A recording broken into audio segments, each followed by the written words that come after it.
Are you tired of feeling emasculated when you want to pursue your crafting hobbies?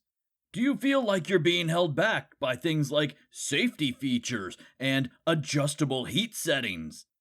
Well, we have the solution. Tactical DIY, the manliest selection of crafting tools known to man.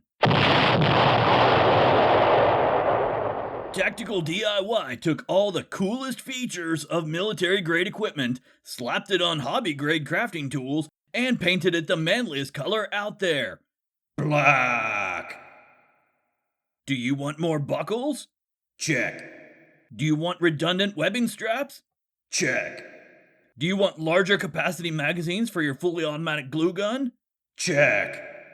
Do you want a customizable rail system with detachable laser sight, rangefinder, and night vision flashlight for your paper cutter? Check. Order now and we'll throw in a complimentary container of glitter in the most tactical color available: matte black. Tactical DIY accepts a wide variety of payment methods as long as those payments are in cryptocurrency. Tactical DIY is not responsible for the misuse, proper use, or well-supervised use of these products. Do not use these tools indoors, outdoors, while intoxicated, while sober, around men, women, children, pets, or cryptids. Side effects may include splinters, cuts, 6th-degree burns, blinding rage, alien abduction, and inflated ego. Also, don't eat the glitter. You've been warned. Tactical DIY. Yeah.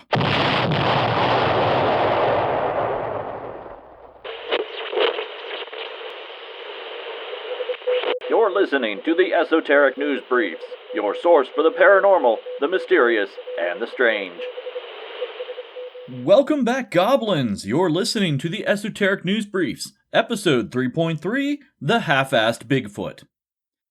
Before we get started, I want to take a moment to thank the members of the Esoteric Archive, specifically Annie K., Kylie H., Soul Rising Studios, and Grand Inquisitor Samantha. If you too would like to join the Esoteric Archive, go to patreon.com/Esoteric Book Club. You can contribute as little as $1 a month, which gets you early access to episodes, $3 a month, which gets you extended episodes, or more, which gets you a shout out by name and a warm tingly feeling that may or may not be that Yeti hairball that you just stepped in. You'd better go outside and hose that off. You don't know where it's been. Donations go to server costs, reading materials, and keeping my blood to coffee ratio in equilibrium. That is patreon.com/Esoteric Book Club. Now, let's get weird.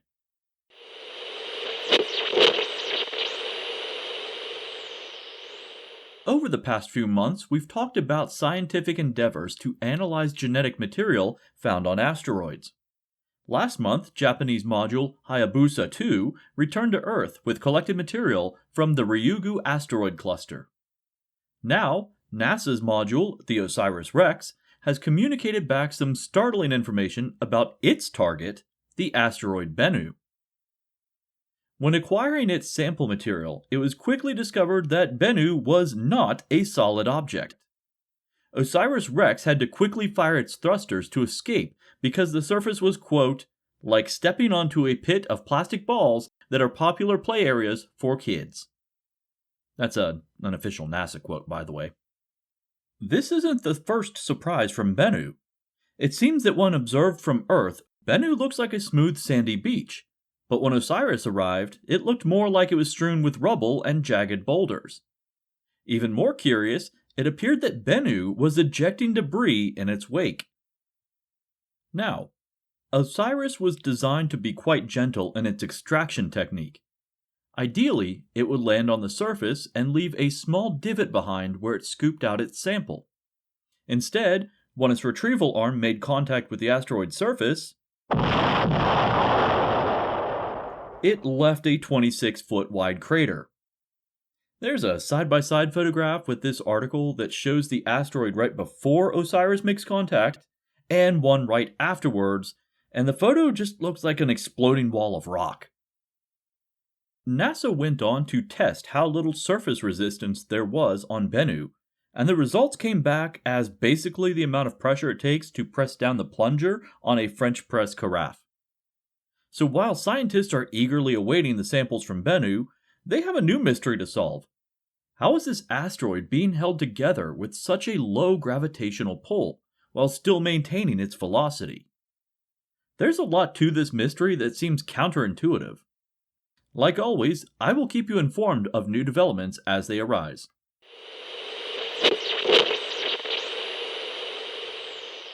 Next up, we return to a topic that seems to have captured the attention of a lot of listeners: artificial intelligence. Blake Lemoine, best known for releasing the Lambda interviews, has posted a new blog posing a new question for consideration. Who should oversee and regulate AI? If we want to go with the status quo, as Lemoine phrases it, then nothing really changes, and AI will mostly be relegated to private enterprise, and those corporations get to decide what to do with it. It would remain private property, and thus owned. Quote, "The FANG companies will continue making secret AI technology that influences what people buy, believe, and do. FANG companies, an acronym spelled with 2 A's, are 5 prominent tech industries that have the greatest impact on American culture: Facebook, Apple, Amazon, Netflix, and Google. Granted, 2 of those companies go by different names now, so the new acronym should probably be MANA? Still spelled with multiple A's, but I digress. FANG companies use highly specialized learning software to manipulate what people consume, in all definitions of that word. This isn't news, but the proprietary software and algorithms that are being developed behind the scenes is where we start to see the potential for problems. Lambda is a good example. Even if Lambda isn't sentient, it's developed far enough that it's making people question it. If you didn't know ahead of time that you were talking to an algorithm, would you even be able to recognize it? Probably not. That's where regulation comes into play. FANG companies have their fingers in literally everything, which means that they can manipulate everything from what song you listen to what political candidate gets more airtime on your streaming service. While it's not terrible that it's sharing different music with you, what's stopping a company from playing U2 at a disproportionate rate? Or forcefully uploading their newest album onto your device? It doesn't matter if you want it or not, it's there. For my younger listeners, yes, this example was a real thing that happened in 2014 with iPods and iPhones. The complete opposite extreme is having an oversight committee that regulates the development and use of AI globally.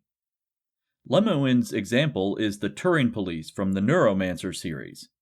This fictional police force is named after Alan Turing, who developed a test in the 1950s that determines whether or not AI can be distinguished from human intelligence. The most common use of this in pop culture probably comes from the Blade Runner movies. You're in a desert, walking along in the sand when all of a sudden... Is this the test now? Yes, you're in a desert, walking along in the sand when all of a sudden you look What one? What? What desert?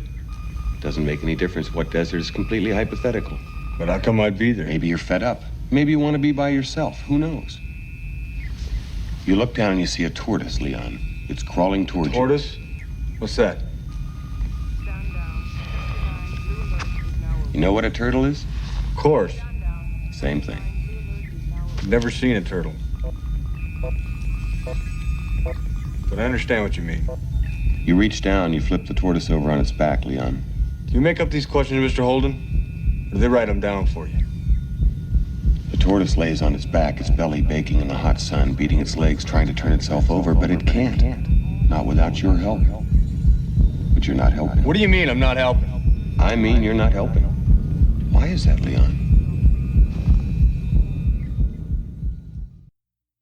In this movie, and in the Philip K. Dick novel Do Androids Dream of Electric Sheep, a series of questions are asked, and the subject's eyes are monitored for unconscious responses to the situations.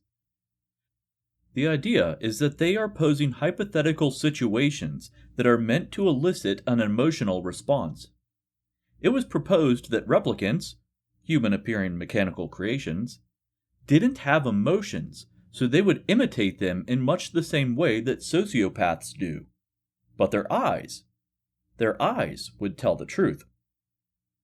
But we have multiple novels and movies that demonstrate this may be a fool's errand, since AI, much like any other organism, would learn, grow, change, and adapt.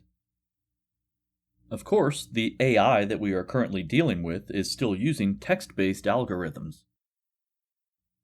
Lemoine proposes that the solution will probably lie in a hybrid version of the two above scenarios.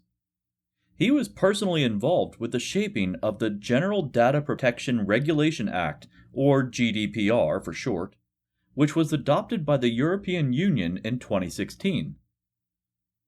Basically, it gives countries the ability to regulate what amount of personal data can be collected by corporations and for what purposes. Unsurprisingly, the United States has no such legislation, which means all of our data is up for grabs to really anyone who can pay for it. Anyway, the idea is that there would be an agreed-upon set of standards that would be the baseline for this field of research, and then each country would be able to make adjustments above and beyond those standards if they choose to take a more restrictive stance. I wouldn't be surprised if this isn't implemented soon, but again, the US probably won't adopt any legislation in relation to it. If replicants, or even Terminators, were to be developed anywhere in the world, it would totally be in the United States.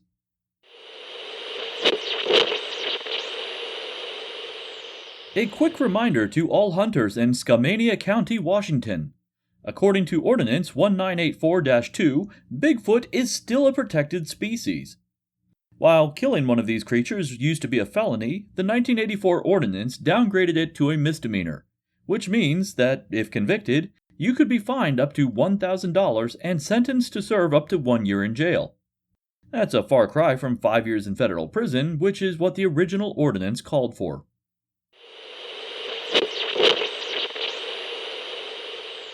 It turns out that it doesn't take an accident with a barrel of experimental chemicals to give you echolocation. Apparently, you can just learn it in like 10 weeks. Results from an experiment were released in 2021 that involved 12 people declared legally blind since birth and 12 sighted people. In this study, they were taught how to locate objects and navigate a series of obstacles by clicking their tongues. Over the course of 20 2 to 3 hour long sessions, all participants demonstrated improvement. Then came the maze. This maze included T-junctions, U-bends, zigzagging hallways, and obstacles. Participants had to navigate this obstacle course. Well, they had to navigate it sight unseen. For once, this pun was not intended. The results of the final test were pretty amazing. Not only were people able to navigate the maze with minimal incidents, but it also showed that there was no difference in skill level based on age. Younger participants may have finished earlier, but it was simply because they could physically move quicker.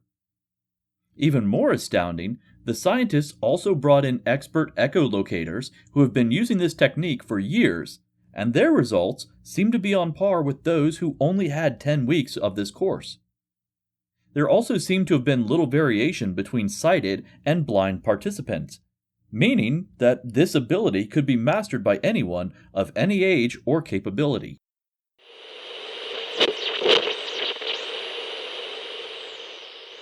Earlier this summer, Rhino Records released a remastered version of Ronnie James Dio's album Holy Diver. While this may be one of the most iconic rock albums of the early 80s, Dio's legacy is a bit more widespread. Have you ever been to a rock concert and seen people making a gesture with their hands where their thumb covers their middle and ring fingers and their index and pinky fingers stick up in the air? Commonly known as the devil horns, thank you, Satanic Panic, this gesture is actually the Malocchio, an old Italian hand gesture used to ward off the evil eye. Now, Dio is the one commonly credited for it, but he wasn't the first rocker to use it. Though, as frontman for multiple bands, he is the one who popularized it. When Dio was with Black Sabbath, Ozzy Osbourne was known for flashing the peace sign to the crowd. Bassist Geezer Butler wanted to differentiate himself from Ozzy, so he began using the Malocchio, which Dio, also in the band at the time, recognized from his childhood, and he began doing it too.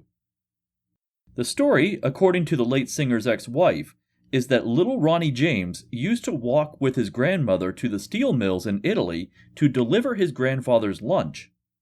He remembered his grandmother using the gesture at various times in their travels, but then he forgot about it. Once he saw Butler doing it, it must have rattled around in his head long enough that he remembered what it was. And so, the devil's horns gesture was popularized. Where this gets super entertaining is that in 2017, Kiss rocker Gene Simmons attempted to copyright the gesture, saying that he created it and wanted royalties for its use. He withdrew his copyright submission after 2 weeks, saying that his hand gesture was really the American Sign Language gesture for I love you, which kind of makes this worse? Like, who tries to copyright something like that? He goes on to say that he began using the gesture when he wanted to showcase the wings on his costume, and he didn't really know what to do with his hands. So he began to make the gesture that he saw in Spider-Man and Doctor Strange comics, which means he stole it from Marvel, and then tried to patent it. Kiss band member Paul Stanley had this to say. Well, Gene elicits some very strong reactions from people, and what he does for the reasons that only he knows. Dio's response sums it all up pretty well. Quote, Gene Simmons will tell you that he invented it, but then again, Gene invented breathing, and shoes, and everything else. No matter who invented it, and frankly it's so old that we will probably never know who invented it, we do know that it was popularized by Ronnie James Dio, all thanks to his superstitious Italian grandmother.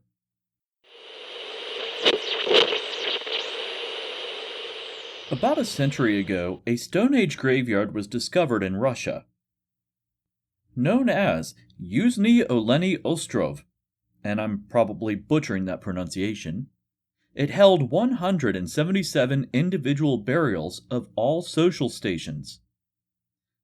Some bodies were found unadorned, while others had multiple bone and shell pendants scattered throughout, leading archaeologists to believe that they were sewn into the hems of clothing or cloaks, which, that's actually pretty cool now that I think about it. Considering the excavation was done so long ago, it was decided to re-examine the bone artifacts just to see what animals were being utilized at the time. The results were startling to say the least. Sure, they found some bones that they were expecting, bear, boar, deer, but what they didn't expect to find was human bone. Early analysis even determined that at least 2 of the pendants were carved from the same human femur. Of the 37 carved bone pendants found, 12 of them were crafted from human remains. Granted, that's also just from the pendants that have been surveyed so far. That number could increase as more of the 37 pendants are analyzed. It is proposed that this finding shows that Stone Age Russians didn't differentiate between human and animal remains for the purpose of decorative material. But I have a different opinion. The fact that so many people were buried in one location shows that they did, in fact, have reverence for deceased humans. Otherwise, they wouldn't have gone to the effort of interring their deceased. My proposition is that this group may have used bones from fallen enemies, or someone simply found a few scattered bones in the woods and decided to use them. If you stumbled upon a femur and a few disassociated ribs, it would be extremely difficult to determine if they came from a human or not, especially for someone at that time. And if your technology still relied on flint and bone, you're going to use whatever you may stumble upon. I'm curious to see how many of these pendants are from the same bone. There was also a proposal to see if the bone from any of these pendants matched the DNA of the people that they were buried with. This would show some form of kinship between them, suggesting that the pendants were linked to ancestor worship.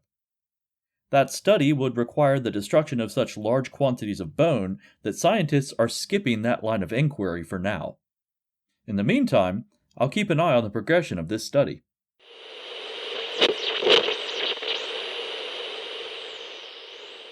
Some of you may recognize the name Coyote Peterson. I only vaguely knew that he was a television personality of some sort. Well, he recently announced that he uncovered a large primate skull while hiking in British Columbia. He showed photos and made a big deal about sharing it with the public before they made him take it down. It's unclear who they actually are. What's sad is that even I could look at it and say, that's just a gorilla skull. Jonathan Colby, a science consultant for Nat Geo Explorer, wrote, quote, "Transporting primate skulls into the US is illegal, even if you think it's a Bigfoot." Multiple scientists and Bigfoot researchers alike pointed out very quickly that it's not only a gorilla skull, but it's a cast resin replica skull that has been artificially aged. Several people went as far to show side-by-side comparisons to commercially available replicas, identifying unique deformities found in common between the two. Even as a publicity stunt, this could land Coyote in hot water. The Canadian Park Service pointed out that it's unlawful to remove any, quote, natural objects from a park without a permit, and that trafficking wildlife, living or dead, from a park is also an offense. In a scenario where the skull could be considered a fossil, laws in British Columbia forbid individuals from collecting vertebrate fossils and requires any, quote, unusual or rare specimens to be reported to the Royal British Columbia Museum, a local museum, or the British Columbia Fossils Management Office. I hope for Peterson's sake that this is all just a hoax, because if it's not, he could be found guilty of breaking multiple national and international laws. And if there's one group that you don't want to screw with, it's the Canadian Park Service. As a side note, while copying the link for the show notes, I saw that livescience.com is billing this as Coyote Peterson Primate Skull Fiasco in the website's URL.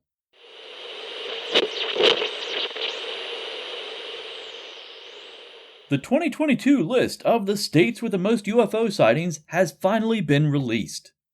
I'm going to quickly go through the entries 4 through 10 and then talk a bit about the top 3. Without further ado, number 10, Arizona. Number 9, New Mexico. Number 8, Idaho. Number 7, Maine. Number 6, New Hampshire. Number 5, Oregon. Number 4, Vermont. Now, the state with the third most UFO sightings in 2021 was the Last Frontier. Not to be confused with the Final Frontier. Number 3 is Alaska, which is kind of shocking.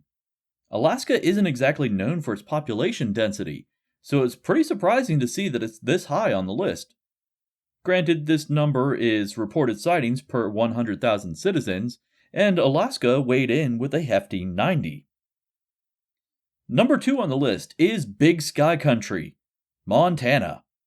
This state has been pretty high in the rankings for several years, so it's no surprise that it's reporting an average of 95 sightings per 100,000 people. And finally, with an average of 1 sighting for every 1,000 citizens, the Evergreen State, Washington. I mean, they're already known for Bigfoot, so why not UFOs too? West Virginia better watch out, or else Washington may come for the title of cryptid capital too. Speaking of West Virginia, we ranked number 18 on this list with a total of 47 reports for every 100,000 citizens. I imagine this would be higher, but I personally know that a lot of sightings either go unreported or are instead reported to smaller local investigative groups. Anyway, let's see if we can increase our rankings by 2023.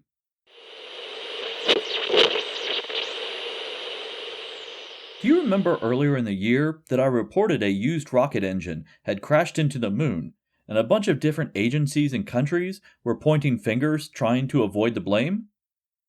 Well, NASA's Lunar Reconnaissance Orbiter has located the crash site, and it's a little odd. It's not a single crater, but a pair of craters side by side. Oddly enough, this may help identify whose space junk it is. Initially, it was thought to have been part of a SpaceX rocket, but JPL, the Jet Propulsion Lab, looked at the data and stated that the orbit of the SpaceX rocket shouldn't have allowed it to go anywhere near the moon. Looking back, it was discovered that the stray rocket had, in fact, been misidentified. Further investigation determined that it was likely China's Chang'e 5T1 rocket engine back from 2014. China, of course, denied this, saying that that rocket booster had crashed into the ocean shortly after takeoff. It's speculated that China's foreign minister is confusing the Chang'e 5T1 with the Chang'e 5, which did, in fact, crash into the ocean. As for the double crater, astronomer Bill Gray, who was in charge of tracking the orbit and impact, is frankly stumped. It was suggested that if the rocket booster came in at a shallow angle, it could create an impact that appeared to be a double crater. But according to his calculations, Chang'e 5T1 impacted just slightly off of a vertical impact. It was anything but a shallow angle. We will probably have to wait for an in-person investigation on the lunar surface before we have any definitive answers. But, based on the evidence that we have so far, yeah, it was China.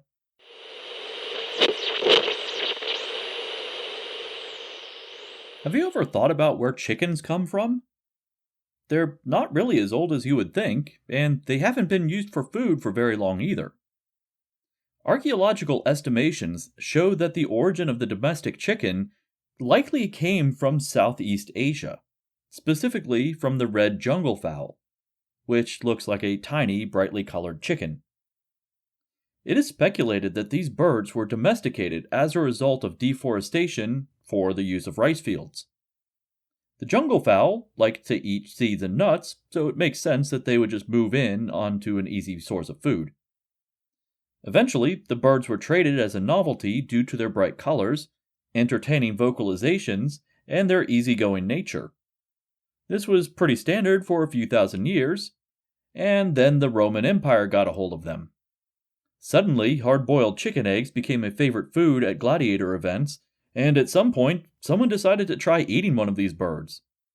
And then it was all downhill from there. What was once an animal used as a novelty suddenly became a food staple. The closest modern equivalent would be if we decided to domesticate and eat peacocks. So once again, blame the Romans.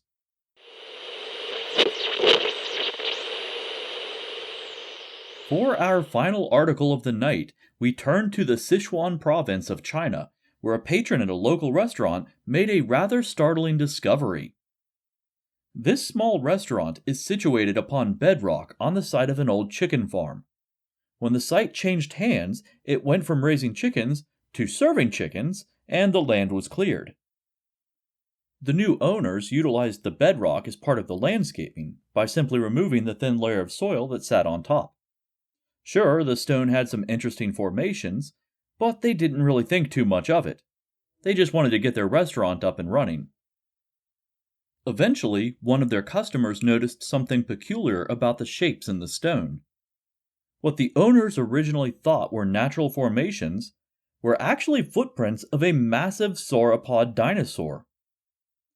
While the exact species cannot be determined, it has been estimated that the creature was roughly 26 feet long and lived during the Cretaceous period, making those tracks roughly 100 million years old. The tracks were confirmed using a 3D laser scanner and have been fenced off by the owners to prevent customers from damaging them. It seems that the chicken farm actually helped to preserve these tracks. The layer of sediment on top of the stone has insulated them from the elements which would normally cause erosion in this environment. The restaurant has plans to erect a structure over top of the tracks to prevent further degradation. Well, that's all I have for tonight.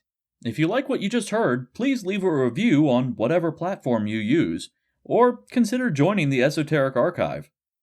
So until next time, remember, stay weird.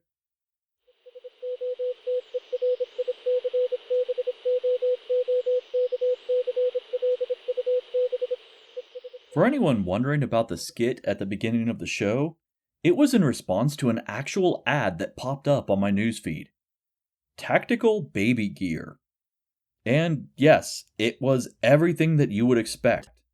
It was all black, lots of straps and buckles, and giant chunky mud tires on the strollers. Someone told me that they actually own some of their stuff, and apparently it's pretty comfortable, but honestly, the marketing is so ridiculous that I just had to make a parody.